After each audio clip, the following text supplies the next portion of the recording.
Welcome to my channel. iHEYTEK Wi-Fi Extender Setup.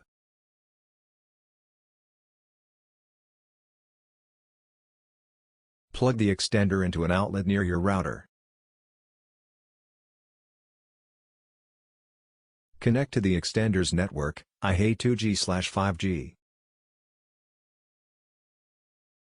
Open login page using IP address 192.168.10.1.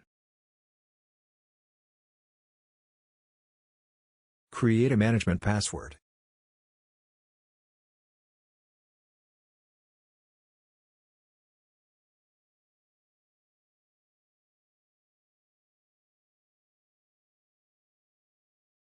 Choose the Wi-Fi network you want to extend.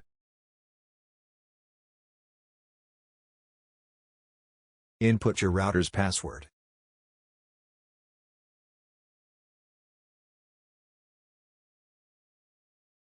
Follow the prompts and complete the configuration.